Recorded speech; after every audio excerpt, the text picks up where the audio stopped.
سورہ البقرہ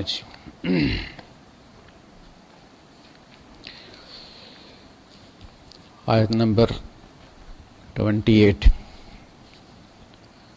نمبر سے. احمده واصلي على رسوله الكريم.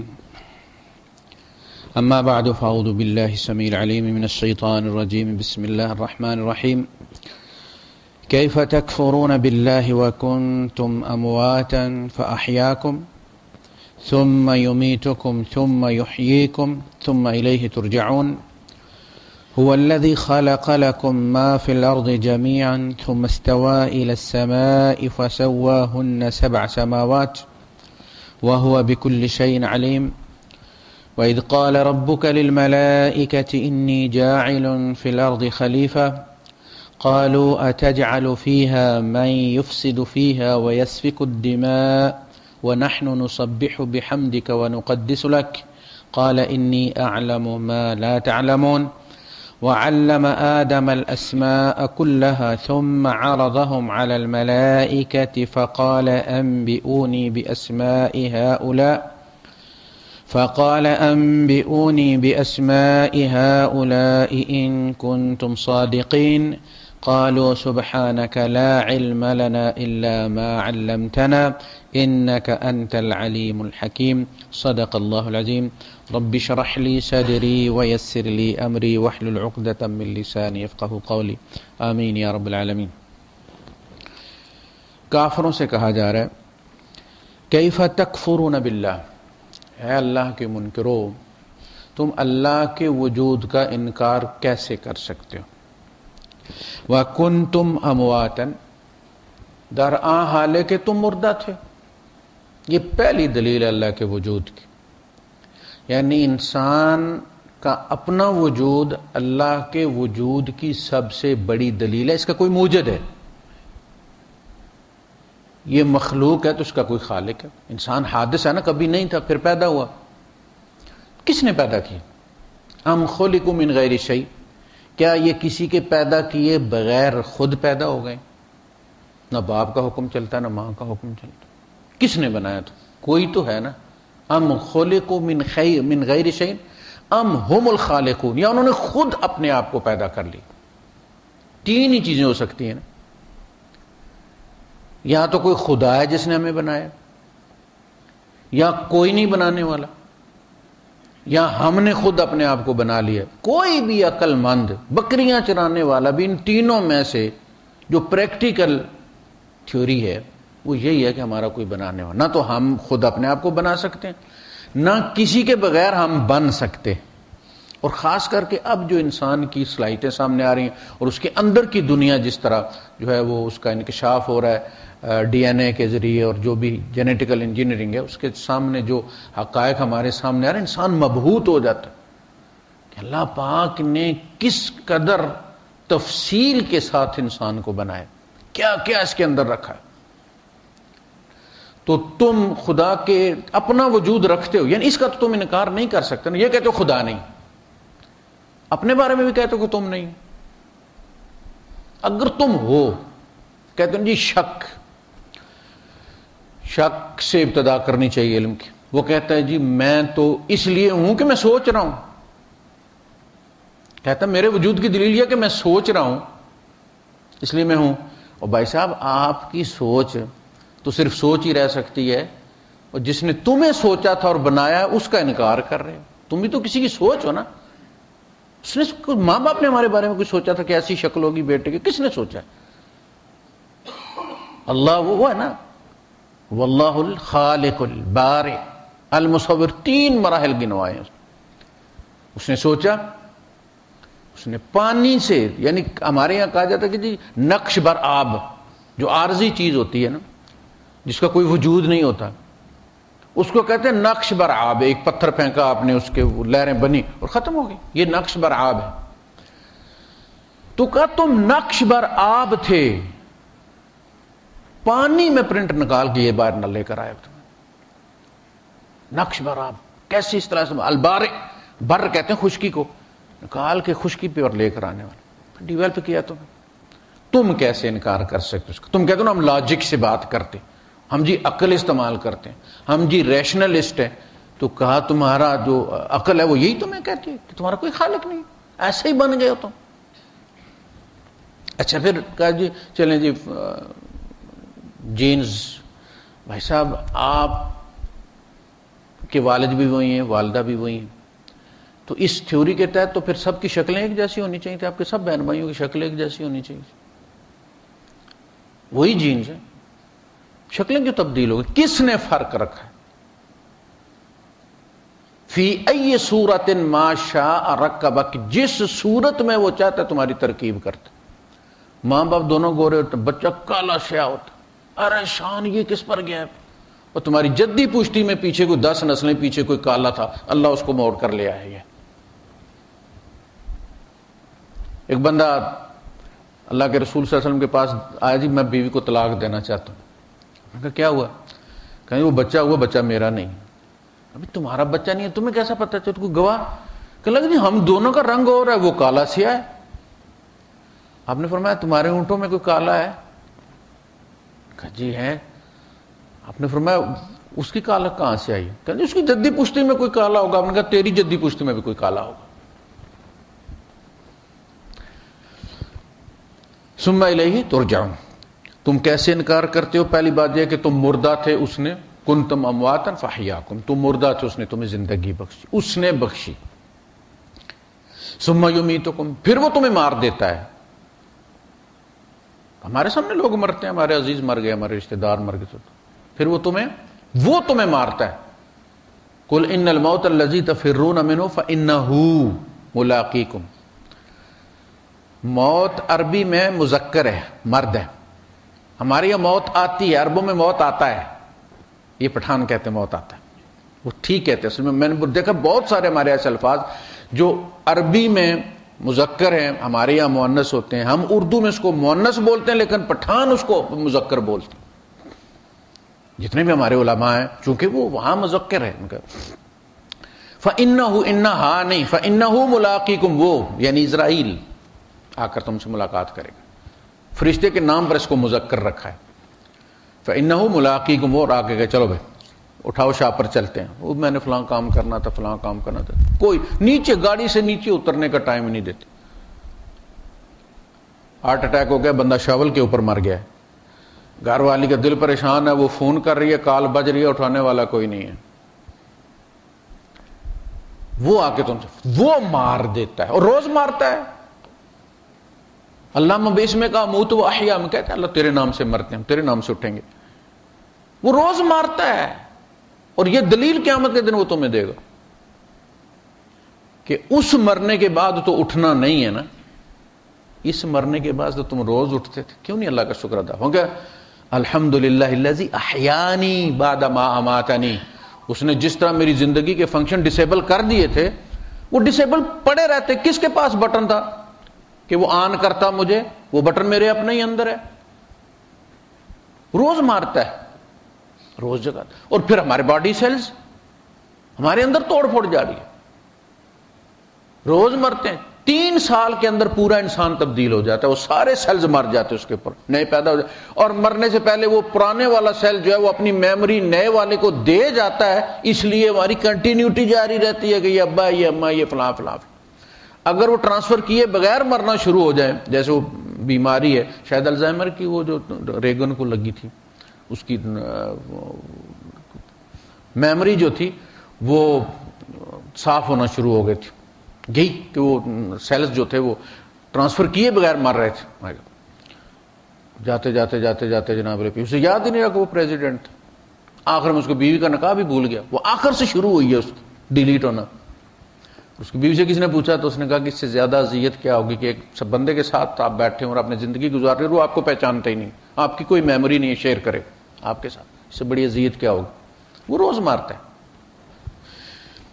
ثم یحییکم، پھر تمہیں اٹھائے گا، اور روز اٹھاتا ہے، روز اٹھاتا ہے نا۔ اللہ یتوفی الانفس حین موتہا واللتی لم تمت فی منامہا، اللہ مارتا ہے مردے کو جو مر گئے، اور جو نہیں مرے ان کو روز مارتا نیند میں، کہ نیند ہوا، حضور نے قسم کھا کر کہا اللہ کے رسول صلی اللہ علیہ وسلم نے زندگی میں 80 قسمیں کھائی، 80 بار حلف لیا، ان میں سے 3 بار آپ نے اللہ کے کہنے سے لیا ہے، وہ جو قرآن میں ہے، تو تینوں جگہ ہے وَيَسْتَنْبِئُونَكَ أَحَقٌّ هُوَ، اور وہ آپ سے پوچھتے ہیں، خبر پوچھتے ہیں کہ کیا واقعی اللہ ہے؟ قُلْ ای وَرَبِّی، یہ جو عربی میں کہتے ہیں نا ایوہ، یہ ہے قُلْ ای وَرَبِّی إِنَّهُ لَحَقٌّ، ہاں کیوں نہیں، میرے رب کی قسم ایسے۔ دوسرا سوال کیا انہوں نے، وَقَالَ الَّذِينَ كَفَرُوا لَا تَأْتِينَ السَّاعَةُ، کافر کہتے ہیں کہ قیامت نہیں آئے گی، قُلْ بَلَا وَرَبِّي لَتَأْتِيَنَّكُمْ، کیوں نہیں، میرے رب کی قسم وہ آ کر رہے گی۔ اچھا، اس کے بعد اگلی قسم، زعم الذین کفروا ان لن یبعثوا، یعنی وہ مرنے پر قسم کھائی ہے۔ یہ کافر یہ زعم رکھتے ہیں، ان کا گمان یہ ہے کہ ان لن یبعثوا، یہ دوبارہ نہیں اٹھائے جائے۔ قل بلا وربی لتبعثن، ثم لتنبؤن، پھر تمہیں بتایا جائے، تم اٹھائے جاؤ گے، پھر تمہیں جتایا جائے گا، بتایا جائے ما عملتم، جو تم کر کے آئے ہو۔ وذالک علی اللہ یسیر، اور یہ اللہ پر بڑا آسان ہے۔ زیادہ اعتراض یہی ہوتا تھا نا یہود کے زمانے میں، چونکہ یہ مادیت کے یہ اب بھی اور شروع سے یہ لوگ مادہ پرست ہیں، یہودی مادے کے بچے ہیں، بیٹے، اس لیے ان کے لیے معجزے بھی مادی بھیجے گئے ہیں۔ تو وہ یہ کہتے تھے کہ جی مٹی بن کے بندہ کیسے اٹھ سکتا ہے، یعنی ہماری تو نہ بایو مانتی ہے نہ کیمسٹری مانتی ہے اس چیز کو کہ جی کوئی بندہ مرے گا مٹی بن جائے گا اور پھر اچانک کوئی بارش ہوگی، کوئی آندھی آئے گی اور بندہ جو ہے وہ گوشت بن کے اٹھ کے کھڑا ہو جائے گا۔ یعنی بچوں کی کہانیاں ہیں، بچوں کو سناتے ہیں، تم بڑے اِنَّکَ لَمِنَ الْمُصَدِّقِینَ، کیا تم بھی اس بات پر یقین رکھتے ہو، پڑھے لکھے بندے ہو؟ اِذَا مِتْنَا وَكُنَّا تُرَابًا وَعِظَامًا أَإِنَّا لَمَدِينُونَ، جب ہم مٹی ہو جائیں گے، مر جائیں گے، ہڈیاں کھوکھلی ہو جائیں گی، أَإِنَّا لَمَدِينُونَ، ہم اٹھا کر بدلہ دیے جائیں گے۔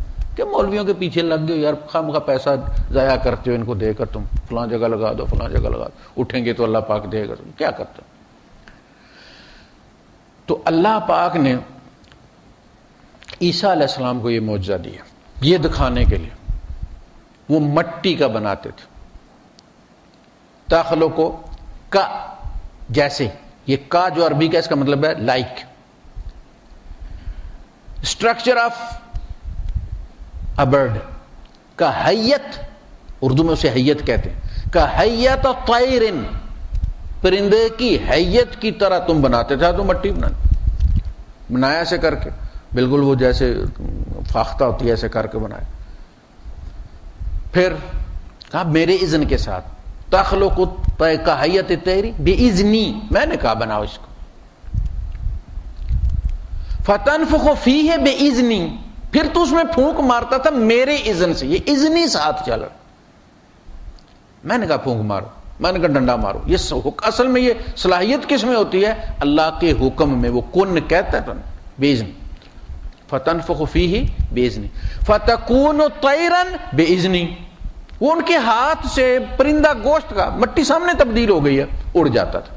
اس لیے اس پر بنی اسرائیل پر، یہود پر عذاب زیادہ دردناک آئے ہیں، کیونکہ اتنا بڑا سامنے دیکھ کر، پہاڑ پھٹا اندر سے اونٹنی نکلی ہے، اس نے بچہ جانا ہے تاکہ کوئی یہ نہ سمجھے کہ جی یہ کوئی ایلیوژن ہے، بچہ جانا ہے، اس نے ان کے یہاں رہی ہے، پانی پیتی رہی ہے، ان کو جی پانی نہیں ہم اس کا پورا کر سکتے، پھر پانی کی تقسیم ہوئی، یعنی مادی معجزے ان کو دکھائے گئے، مٹی کا بنایا، پھونک ماری، پرندہ بن کے اڑ گیا۔ کہا کہ عیسیٰ کی، ہم نے اس کو اٹارنی دی ہے فار دا ٹائم بینگ، عیسیٰ کی پھونک میں یہ صلاحیت ہے کہ وہ مٹی کو گوشت میں تبدیل کر دے، ہماری پھونک میں کوئی ایسا؟ کہتے آدم کیسے بنے گا؟ آدم مٹی سے اچانک، ابھی تو سائنسدان یہ کہتے ہیں نا کہ جی مٹی سے ڈائریکٹ کیسے بن گیا، ہم انہیں کہتے ہیں کہ جی ہم آپ کی ارتقاء والے بھی مان لیتے ہیں، یہ بھی، اس میں بھی کوئی حرج نہیں ہے۔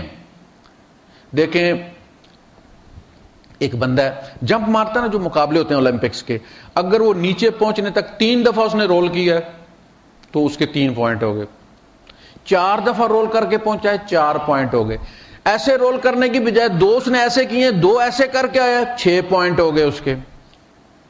ایک بندے نے اپنے ٹوپی میں سے کبوتر نکالا ہے، دوسرے نے وہ کبوتر، اس نے پھر اس کبوتر کو پکڑا اور ایسے کر کے اس میں سے خرگوش نکال دیے، جیسے یہ شعبدہ باز کرتے ہیں۔ بھائی اگر تمہاری بات ہم مان بھی لیتے ہیں کہ اللہ ایک جانور لے کے چلا، پھر اس جانور کی نسل کو ایک جگہ رکھا، اس کی نسل اپنی چلتی، اس میں سے ایک نئی چیز نکال کے شروع کرتی، پھر وہ نسل چلتی رہی، اس میں سے اچانک ایک دن ایک الگ چیز پیدا ہو گئی، اس کی نئی نسل چل پڑی اور یہ بھی اپنی جگہ چلتا رہا۔ ہم اس کو بھی مان لیتے ہیں کہ انسان پر لا کر اللہ پاک نے یہ سلسلہ ختم کر دیا، اب انسان سے آگے کچھ بھی نہیں کر رہا۔ اللہ نے دھمکی دی ہے کہ اگر ہم چاہیں تو ہم اس کو دوبارہ بھی جاری کر سکتے، وَلَوْ نَشَاءُ لَجَعَلْنَا مِنكُمْ مَلَائِكَةً يَخْلُفُونَ فِي الْأَرْضِ يَخْلُفُونَ، اسے فرمایا كَمَا أَنشَأَكُم مِّن ذُرِّيَّةِ قَوْمٍ آخَرِينَ، جس طرح ہم نے تمہیں دوسری مخلوق سے پیدا کیا تو تم سے بھی ہم کوئی اور نئی مخلوق پیدا کر سکیں، ہم سلسلہ دوبارہ بھی شروع کر سکتے ہیں، ہم نے روکا تو ہم چالو بھی کر سکتے۔ ہمارے یہاں بچے وہ اندھے بہرے نہیں پیدا ہو جاتے، توڑے موڑے نہیں پیدا ہو جاتے، کوئی بتانا چاہتا ہے کوئی کر سکتا ہے، ہم اس کو بھی مان لیتے۔ لیکن مٹی سے براہ راست گوشت میں تبدیل ہونا اللہ کے لیے کوئی مشکل نہیں۔ عیسیٰ علیہ السلام سے کروا کے فرمایا مثل عیسیٰ عند اللہ کا مثل آدم، the case of Jesus is just like case of Adam, خلقہ من تراب whom he created out of dust and said be and he was، خلقہ من تراب ثم قال له کن فیکون، گوشت کا بن جا بھائی، بن گیا، اس میں تو انہیں پھر دکھایا کہ بھائی تم یہ کہتے ہو کہ جی عیسیٰ علیہ السلام بغیر باپ کے کیسے پیدا ہو سکتے ہیں، کہا آدم کی تو نہ باپ تھا نہ بیٹ نہ ماں تھی، ادھر آؤ۔ یہ پورا آپ کو آل عمران میں مناظرہ اللہ کر رہا ہے، عیسائیوں کا اعتراض پیش کرتا ہے پھر اس کا جواب دیتا ہے، اللہ پاک کر رہا ہے۔ یہاں اس میں سورہ بقرہ میں اگلے رکوع سے یہ شروع ہو جائے گا یہود کی چارج شیٹ، انہیں معزول کرنا ہے، لہذا ان کے جرائم پھر شروع سے لے کر کہا گیا تم نے یہ کیا، یہ نہیں کہا تمہارے باپ دادا نے کیا، چونکہ تم ان کو فالو کر رہے ہو، تمہاری نیت بھی وہی ہے، انہوں نے بھی رسولوں کو قتل کیا، تم بھی اس رسول کو قتل کرنے کے چکر میں، انہوں نے بھی انبیاء کی تکذیب کی، تم نے بھی نبی کی تکذیب کی، تم ان کے فعل پر راضی ہو، لہذا انہوں نے نہیں تم نے کیا، وَأَنْتُمْ تَنْظُرُونَ، تم دیکھ رہے تھے۔ یعنی وہ جو سلسلہ چلتا ہے ہمارے یہاں دیکھ کے، نبی کریم صلی اللہ علیہ وسلم نے کہا نا صلو کما رأیتمونی اصلی، نماز اس طرح پڑھو جس طرح تم مجھے دیکھتے ہو پڑھتے ہوئے۔ حضور نے نماز نہیں سکھائی، تبلیغی جماعت والے سے روزے میں نماز سکھا دیتے ہیں، وہ 10 بجے کھڑے ہوتے ہیں جی، 2 4 5 بندے اکٹھے کر کے، وہ ایک بندہ کھڑا ہوتا ہے، وہ یہ کہ ہاتھ یہاں رکھنے جی، ٹانگیں اتنی کھولنی ہے جی، ہاتھ یہاں تک اٹھا کے جی کرنا، وہ سے روزے میں نماز سکھا دیتے ہیں۔ اللہ کے رسول صلی اللہ علیہ وسلم نے مدینے میں مکے میں نماز کا حکم آیا تھا، 10 سال مدینے کے ہو گئے، 3 4 سال مکے کے ہو گئے، اس میں نماز نہیں سکھائی، کسی بندے کو کھڑا کیا اور کہا کہ کانوں کو یہاں تک ہاتھ لگاؤ، کہیں ذکر ہی نہیں ہے کانوں کا۔ دوسرا بندہ یہ کہہ رہا ہے، صحابی کہہ رہے کہ یہاں تک اٹھاتے تھے، لیکن یہاں تک حکم بھی دیتے تھے۔ کوئی ثابت کر سکتا ہے کہ حضور نے حکم دیا کہ ہاتھ سینے پہ باندھو؟ نہیں۔ نماز کی تفصیلی حدیث مسیء الصلاۃ ہے، بری نماز پڑھنے والا، یہ ہیڈنگ ہے اس حدیث کی کہ اللہ کے رسول صلی اللہ علیہ وسلم کی مجلس لگی ہوئی تھی، ایک بندہ آیا، اس نے آ کے نماز پڑھی،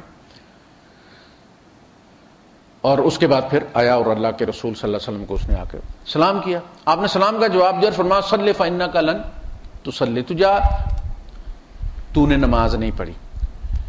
پھر گیا، نماز پڑھ گیا، سلام کیا، آپ نے سلام کا جواب دیا اور فرمایا صلی فإنک لم تصلی، تو نے نماز نہیں پڑھی جانا۔ 3 بار وہ ریپیٹ کر گیا، اس کے بعد ہاتھ باندھ کے کھڑا ہو گیا، اللہ کے رسول اللہ کی قسم میں اس سے اچھی نہیں پڑھ سکتا، میں ایسے ہی پڑھتا ہوں روز۔ پھر آپ نے اس کو سمجھایا کہ تو یہ کر اللہ اکبر کر، اور پھر یہ کر، پوری تکبیر سمجھائے۔ اس میں آپ نے یہ نہیں کہا تو ہاتھ اٹھا اور کانوں تک لے جا، اسی لیے امام مالک نہیں اٹھاتے، وہ کہتے ہیں دیکھی ہوئی سے وہ سکھائی ہوئی زیادہ اہم ہے۔ وہ قول ہے، فعل ذاتی بھی ہو سکتا ہے لیکن وہ قول ہے۔ تو نماز میں جتنے جھگڑے یہ کھڑے کیے گئے نا، ان کی کوئی اہمیت نہیں ہے. سینے پہ باندھیں، ناف پہ باندھیں، نہ باندھیں، حکم کیا ہے؟ قوموا للہ قانتین، اللہ کے سامنے تابعدار بن کے کھڑے ہو. اب کسی کے نزدیک ہاتھ لٹکا کر تابعداری ہے، وہ ایسے مالکی جو ہیں وہ ایسے ہاتھ لٹکا دیتے ہیں اور سامنے دیکھتے ہیں، بالکل جس طرح فوج میں اٹینشن ہوتا ہے تو وہ سامنے دیکھتے ہیں، وہ بالکل ایسے کر کے سامنے دیکھتے ہیں اور ہاتھ چھوڑے رکھتے ہیں. ان کے نزدیک یہ قانتین ہے، قوموا للہ قانتین. وہ کہتے ہیں حکم یہ تھا، ہاتھ باندھنے کی سہولت دی گئی تھی. ہاتھ تھک جاتے ہیں لٹکا کے آپ اتنی دیر، خاص کر کے اللہ کے رسول صلی اللہ علیہ وسلم جو 3 پارے پڑ جاتے تھے تہجد میں، تو ظاہر ہے ہاتھ اتنے لمبے لٹکا کے رکھنا، تھوڑی دیر کے بعد انگلیاں پٹاخے مارنا شروع کر دیتے. تو سہولت دی گئی کہ آپ باندھ لیں، اور جیسے آپ کے بازو ہیں ایسے باندھ لیں. بھائی رش زیادہ ہے، آپ کے ارد گرد بندے، جگہ تنگ ہے، تو ہاتھ اندر کر لو، کوئی سریا تو نہیں نا ڈالا ہوا، ایسے کر کے اس کو سائڈ پہ کر لو. میں نے اجمان میں نماز پڑھی، ایک تو قد میرا چھوٹا تھا، میرے ساتھ جو بندہ تھا وہ کافی لمبا تھا، اس کی جو کونیاں تھی وہ میرے کانوں کے برابر آ. ایک اس جنوے کے بچے نے ایسے ہاتھ میں ہاتھ ڈال کے نا ایسے اس کو فٹ کر کے رکھا کہ میں نے ساری نماز ایسے کر کے پڑھی. اس کی وہ یار اندر کر لے تو ان کو، اس کی کوئی اہمیت نہیں ہے جس پہ ہم نے فرقے بنائے اور جس پہ ہم نے مسجدیں حالانکہ. خیر، تو اللہ نے وہ بھی بتا دیا کہ اگر عیسیٰ، اور پھر عیسیٰ علیہ السلام نے کہا کہ اے اللہ یہ تو لوگ مجھے خدا سمجھنا شروع ہو گئے، تو یہ دوسروں کو بھی دے دے. تو عیسیٰ علیہ السلام جو بھی اپنا نمائندہ بھیجتے تھے اس میں اللہ پاک وہ برکت رکھ دیتا تھا کہ وہ بھی نابینے کی جو ہے وہ آنکھوں پہ ہاتھ پھیرتا تھا، اللہ اس کو شفا دیتا. کوڑی یا برس والے کے ہاتھ پھیرتا تھا، تاکہ یہ پتا چلے کہ یہ عیسیٰ علیہ السلام کی ذاتی صفت نہیں ہے، کسی اور ذات نے دی. جیسے طفیل تھے، غالباً دوس قبیلے کے تھے، تو انہوں نے کہا کہ اللہ کے رسول میں قوم کی طرف جا رہا ہوں تو میں انہیں بتانا چاہتا ہوں میں ایمان لایا ہوں، تو کوئی نشانی آپ مجھے دے دیں کہ اسلام لانے سے کوئی مجھے کوئی تحفہ ملا. تو آپ نے فرمایا کہ جاؤ اللہ پاک تمہیں نور عطا کر. اس کے ماتھے پر یہاں جس طرح وہ جو لائٹ مارتے ہیں بچے آنکھوں میں، لیزر، وہ لیزر کی طرح کی لائٹ یہاں ان کے ماتھے. اللہ کے رسول میری قوم کہے گی کہ یہ اسلام لایا اور اس میں عیب پیدا ہو گیا ہے. وہ بڑی ٹیڑھی قوم ہے، وہ دیکھو جی جو ہی نا تو شکل بگڑ گئی بیچارے کی، ماتھے پہ کیا نکل آیا اس کے. تو حضور نے فرمایا اچھا اس کے چابک میں، اللہ پاک اس کے چابک میں کر دے. تو وہ جو کوڑا تھا اس کا، اس کے سرے پہ وہ لائٹ تھی. غیر جا کر قوم کو تبلیغ، اور پھر جب ارتداد پھیلا تو اپنی قوم میں کھڑے ہو کر خبردار ایمان لانے میں سب سے آخر میں آئے ہو تو کفر کرنے میں سب سے پہلے مت ہو جاتا. تو اللہ نے عطا کی. انبیاء میں جو معجزہ ہے وہ اپنی ذات سے نہیں دکھا سکتے، اپنی مرضی سے نہیں دکھا سکتے. اسی طرح کرامت اگر کسی سے سرزد ہوتی ہے تو وہ کسی بندے کے پستول کی طرح نہیں ہوتی کہ نکالا ڈز. اللہ چاہے تو دیکھیں نا، حضرت یعقوب علیہ السلام ہے، بیٹا پاس کنویں میں ہے، کوئی سمجھ نہیں، کوئی خوشبو نہیں آئی، پوچھتے پھر رہے ہیں سب سے. اللہ نے سوئچ آف کیا ہوا تھا. کیوں؟ اگر اللہ آن کر دیتا تو کون اپنے بیٹے کو کنویں میں چھوڑتا ہے، کون دور جانے دیتا ہے. یعقوب علیہ السلام نے جب ہی مار لینی تھی، اور انہوں نے کنان میں رہنا تھا، بادشاہ نہیں بننا تھا. مصر آئیں تو بادشاہ بنے، اللہ روک لیا کہ یہ تاکہ نکل جائے اس کے ہاتھ سے. آف رکھا اس کا سوئچ، اور جب وہاں سے قافلہ مصر سے چل رہا ہے، فلما فصلت العیر، قافلہ جدا ہوا یا وہاں سے یوسف سے. اور یہاں یعقوب کہہ رہے ہیں کہ انی لا اجد ریح یوسف لولا ان تفندون. تم مجھے پاگل نہ کہو تو میں تمہیں کہوں کہ مجھے یوسف کی خوشبو آ رہی. ابان ہو گیا نا سوچ. جب چاہے کسی کو عطا کر دے، کوئی اپنی مرضی سے وہ نکال کے نہ کرامت دکھا سکتا ہے نہ معجزہ. جو اپنی مرضی سے کرتے پھرتے نا، یہ شعبدہ بازی ہوتی، یہ یوگا ہوتا ہے. یہ ہندو بھی دکھاتے ہیں، یہ بدھسٹ بھی دکھاتے ہیں، یہ ہمارے صوفی بھی دکھا دیتے ہیں. یہ نفسانی، وہ مشقیں کر کر کے نفسانی قوت ہوتی ہے انسان اپنے ذہن کو. انسان کا ذہن ایک بلا ہے، پتہ نہیں کب جا کے اس کو سمجھے گی سائنس پورا. ابھی تو 2-4% ہی سمجھی ہے اس کو، اور کیا بنا لیا ہے. 2-4% سمجھے یہ کمپیوٹر وغیرہ. اب آپ جو آپ کا ذہن کمپیوٹر آپ کو پتہ. بالکل اسی طریقے سے پتہ نہیں کب جا کے سمجھے گی. یہ بڑی بلا، اس کی لیزر بڑی طاقتور ہے. یعنی کنسنٹریشن جب یہ کر لے کسی پر مشقوں کے ذریعے تو یہ تباہ کن ہے، لیکن یہ علم ہے، اس کا رب کے تقرب کے ساتھ کوئی تعلق نہیں ہے۔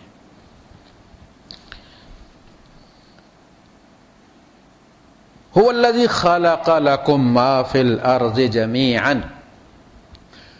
وہ اللہ وہ ہے، یعنی تمہیں تو بعد میں پیدا کیا نا، تمہارے لیے سارا سامان پہلے سجا دیا۔ بچہ ہوتا ہے، ماں پہلے سویٹر بننا شروع کر دیتی تھی، اب تو ضرورت ہی کوئی نہیں، بنے بنائے اتنے سستے مل جاتے۔ کسی زمانے میں یہ بہت کمال ہوتا تھا، والدہ کے ہاتھ کا جو ہے، ماں جب پیار کرتی تھی نا تو وہ ٹوپی اس بچے کی بن رہی ہے بیٹا، تو وہ بیٹا جب وہ ٹوپی پہنتا تھا اس کی اون کی، تو ماں یاد رہتی تھی کہ امی نے بنائی تھی، نقشہ سامنے آ جاتا تھا۔ اللہ نے فرمایا سارا کچھ میں نے تمہارے لیے، میں نے ارادہ کیا تمہیں بنانے کا، تو میں نے کائنات سجانی شروع کر دی، تمہارے لیے بنائے اور تمہیں اپنے لیے بنائے۔ قیمت دیکھو، خلق لکم ما فی السماوات والارض، زمین و آسمان میں جو کچھ ہے وہ تمہارا ہے اور تم میرے ہو۔ تم جب اس کی طرف جاتے ہو تو پھر دکھ ہوتا، تم جب مجھے چھوڑ کے اس کو اہمیت دیتے ہو، اس کو پرائرٹی دیتے ہو، تو پھر تکلیف ہوتی۔ آپ بچے کے لیے اتنا مہنگا کھلونا لے کر آئے اور بچے کو بلاؤ بیٹا ادھر آؤ، اور بیٹا ادھر ہی لگا ہوا ہے کھلونے کے ساتھ، تو پھر آپ کو تکلیف تو ہوتی ہے نا۔ ویسے یہی میں نے اس کو ہونا یہ چاہیے تھا کہ وہ تو میرے کے ساتھ لپٹ جائے کہ بھائی میں نے اس کے لیے اتنی چیز۔ خلق لکم ما فی الارض جمیعا، یہاں سے پتہ چلا کہ جو بھی ہے وہ سب پاک ہے، جو بھی ہے وہ سب پاک ہے، حلال ہے، حرام وہی ہے جس کو منع کی، یعنی اس کی حرمت ثابت ہو جائے قرآن سے اور نبی کریم صلی اللہ علیہ وسلم کی سنت سے، تو وہ حرام ہے، مکروہ ہے، مباح ہے، مستحب ہے، یہ ساری چیزیں جو ہیں ناجائز جسے ہم کہتے ہیں، یہ نیچے کی چیزیں ہیں۔ یہ ہم ہر چیز کو کہتے ہیں حرام حرام حرام۔ آپ ہارن بجاتے ہیں تو عربی کہہ دیتے شاید حرام اللہ خلی، اسے آپ کہنا آگے ہو جانا کہتے حرام ہے، فضل انت، ان کو تو حرام یہ ہے۔ ہمارے یہاں حلیا نہیں کہ سلیا نہیں، مولوی صاحب لے کر فتویٰ سر پہ کھڑے ہوتے یہ بھی حرام ہے، یہ بھی حرام ہے، یہ بھی حرام، اور اللہ پاک کہتا وَلَا تَقُولُوا لِمَا تَصِفُ أَلْسِنَتُكُمُ الْكَذِبَ هَذَا حَلَالٌ وَهَذَا حَرَامٌ لِتَفْتَرُوا عَلَى اللَّهِ الْكَذِبَ۔ حرام اللہ کرتا ہے، تم جھوٹ کہتے ہو کہ یہ بھی ثابت کرو، ہاتھو برہانکم، کہاں کہا اللہ نے کہ یہ حرام؟ تو سب کچھ پاک ہے جب تک اس کی پلیتی ثابت نہ ہو، اور کہا کہ اگر جب تمہیں کسی چیز کے بارے میں شک ہو جائے تو اس کے پیچھے مت پڑو، فلا تحقق،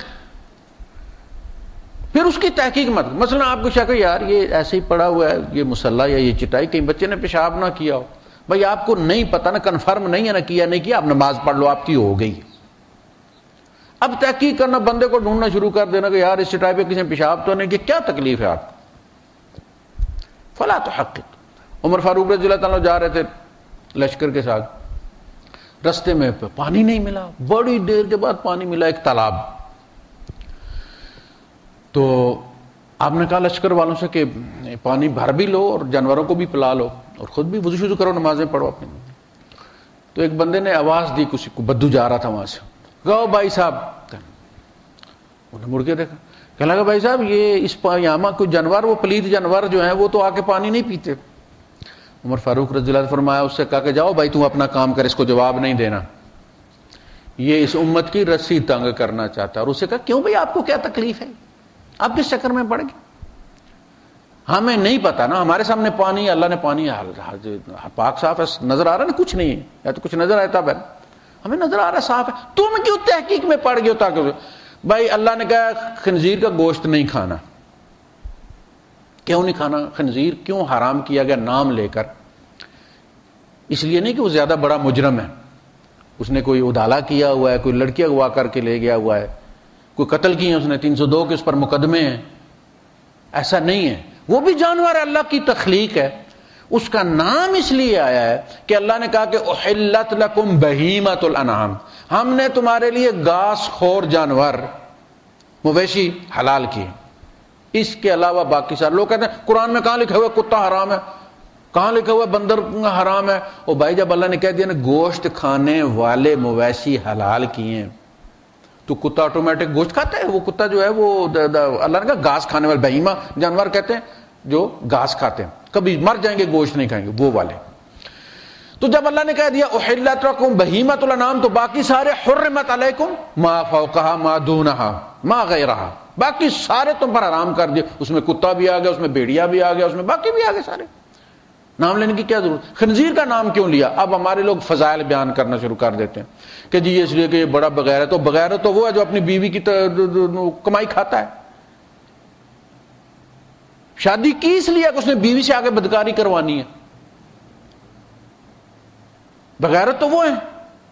کہتے ہیں جی لائن لگاتا ہو، بھائی صاحب جا کے دیکھو تم عید کی چھٹیوں میں پرنے لپیٹ کے کھڑے ہوتے ہیں امتی بدکاری کے لیے، یہ کس وجہ سے ہے؟ انگریز تو چلو کہتے ہیں انگریزوں میں اس لیے بھی آئی ہے کہ خنزیر کھاتے ہیں، یہ کیا کھاتے ہیں تمہارے جو داڑھی سمیت جا کے لائن میں لگے ہوتے ہیں؟ کوئی خنزیر کا قصور نہیں، وہ گوشت خور جانور ہے جو گوشت خور جانوروں میں، شیر میں، بھیڑیے میں، کتے میں جو اس کی بیماریاں ہیں اگر انسان اسے کھائے، سیم وہی خنزیر کے اندر ہے۔ خنزیر شوق کے ساتھ گھاس بھی کھاتا ہے، بالکل بھیڑ سے مشابہ ہے۔ آپ ساری زندگی اسے گوشت نہ دیں، آپ اس کو گھاس پہ زندہ رکھ سکتے، کوئی مسئلہ نہیں، وہ کھا لیتا۔ اور گوشت بھی وہ بڑے ذوق سے کھاتا ہے، یعنی آپ اسے زندگی بھر گھاس نہ دیں، گوشت دیتے رہیں، وہ بالکل بھیڑیے کی طرح، کتے کی طرح گوشت پر پلتا رہے گا۔ اب سوال یہ تھا کہ اس کا کیا کرنا ہے؟ اس کو بہیمہ میں سمجھنا ہے یا غیر بہیمہ میں سمجھنا ہے؟ گھاس والوں میں سمجھنا ہے یا گوشت کھانے والوں میں سمجھنا ہے؟ اللہ نے کہا کہ لحم خنزیر حرام کیا گیا، اس کو تم گوشت خور میں سمجھ۔ اتنی ساری بات ہے بھائی، اس لیے اس کا نام لیا ہے کہ اس کو گوشت خور سمجھو، اس کی گھاس کو اگنور کر دو، تم اس کی وہ صرف سامنے رکھو بس۔ ہم لوگوں نے اس کی حکمت کیوں نام لیا جی، اوپر بڑی بڑی وہ بے حیائیاں کی لسٹ گنواتے ہیں، اس کا کوئی تعلق نہیں اس کے ساتھ۔ کوئی حضور نے نہیں کہا کہ اس وجہ سے حرام کیا، اس بیچارے کا قصور ہی کوئی نہیں۔ اس لیے منع کہ انسان کھائیں گے تو اس سے ان کے اندر وحشت آئے گی۔ تو بہیمہ جانور، یعنی اگر اللہ پاک حرام کی فہرست بیان کرنا شروع کر دیتا کہ یہ بھی ہے، چوہا بھی حرام ہے، فلاں بھی حرام ہے، میں 10 سپارے تو میرا خیال ہے اسی میں گزر جاتا۔ 10 سپارے تو میں جانوروں کی وہ جو حرام ہے ان کی فہرست میں ہی آ جاتے۔ اللہ نے بہیمہ جانور حلال ہیں، باقی سارے حرام ہے، کہانی ختم ہو گئی بھائی۔ ایک آیت میں اللہ پاک نے فیصلہ چکا دی۔ هو الذی خلق لکم ما فی الارض جميعا ثم استوى الى السماء، پھر وہ آسمان کی طرف متوجہ ہو، فسواہن 7 سماوات، اور ان کو 7 آسمان بنائے، وہو بکل شیء علیم، اور وہ ہر چیز کا ایکسپرٹ ہے۔ یا علیم سے مراد یہ کہ وہ ہر چیز کا ایکسپرٹ ہے، خلاق ہے، صرف خالق نہیں ہے۔ وَهُوَ بِكُلِّ خَلْقٍ عَلِيمٌ، وہ ہر طریقے سے تخلیق کرنے میں ماہر ہے، ایکسپرٹ ہے اس کا۔ وہ آسمان نیلا تھا، بارش ہوئی ابھی پاکستان میں کل پرسوں، تو آسمان بالکل ہے، بندہ مبہوت ہو جاتا، بالکل ایسے جیسے جادو ہو گیا بندے کے، اتنی خوبصورتی۔ ہمیں تو یہاں آپ کو پتہ نا دھندی نظر آتی ہے، جو کچھ بھی ہو دھندی نظر آتی، نہ ستارے نظر آتے ہیں، نہ ہمیں آسمان یا نیلا نظر آتا ہے۔ میں تو پاکستان جاتا ہوں، میں تو آسمان ہی دیکھتا، رات کو ستارے دیکھتا رہتا ہوں، چھت پہ چڑھ جاتا ہوں، ان کو دیکھتا ہوں، ہمارے لیے تو وہ عجوبہ ہی ہے۔ اور دن کو میں آسمان نیلا دیکھتا ہوں تو بس دیکھتے ہی رہ جاتا ہوں۔ کہنے لگے دیکھو اللہ پاک نے کیسا آسمان کے لیے رنگ چنا ہے۔ یہ آسمان ہمیں جو نیچے سے نظر آتا نا نیلا، یہ اوپر جاؤ تو نیلا نہیں رہتا، جو آپ نکلتے ہیں یہاں سے تو وہ براؤن ہو جاتا، نیلا نہیں آتا۔ ہمارے لیے سجائز نہیں فرمانا زین السماء دنیا، تمہیں دنیا سے جو آسمان نظر آتا ہے اس کو ہم نے مزین کر دیا ستاروں سے۔ ستارے نہ ہو تو کیا پھر، تو مزین کیا اس نے۔ کہنے لگے کہ اللہ پاک بالکل، دیکھیں نا کتنی نفاست ہے اللہ کی تخلیق میں، کہ اللہ بالکل بھی پینڈو نہیں لگتا۔ اللہ نفاست اس میں یہ ہے کہ کسی کام میں بھی بھونڈا پن نہیں ہے۔ اور یہ بات اللہ پاک ثم ارجع البصر کرتین، اور دوسری بار نظر کے ڈال کے دیکھ هل ترى من فطور، کوئی بھونڈا پن نظر آتا ہے اس کی تخلیق میں تمہیں؟ یہ ہے اللہ. کھول آنکھ، زمین دیکھ، فلک دیکھ، فضا دیکھ، مشرق سے ابھرتے ہوئے سورج کو ذرا دیکھ. کون اس اتنے زبردست کو لے کر آیا؟ ہم کہتے ہیں سن سیٹ. اب زمین گھوم رہی ہے تو کوئی نہیں کہتا کہ ارتھ سیٹ. وہی سلسلہ چل رہا. سن سیٹ ہے، سن رائز ہے، سورج چڑھتا ہے، سورج ڈوبتا ہے. حالانکہ زمین ڈوبتی، ہم ڈوبتے ہیں ایسے کر کے. لیکن طریقہ وہی. قرآن اسی کو استعمال کرتا ہے جو ہمیں نظر آ رہا ہے. وہ جملہ بول دیتا جو ہمیں سمجھ نہیں لگتا تو پھر سارے پیغمبر پھر لیبارٹریاں لے کر بیٹھ جاتے نا یہ ثابت کرنے کے لیے کہ سورج ساکن اور زمین اس کے گرد. انہوں نے وہی استعمال کی اصطلاحات جو سامنے نظر آتی تھی. ہمارے پاس تھوڑا سا ٹائم ہے، اس ٹائم میں ہمیں ہدایت پہنچانی ہے، نہ کہ یہاں پہ جناب علی آپ کو سائنس پڑھانی ہے. وآخر دعوانا الحمدللہ رب العالمین. جی سوال ہے.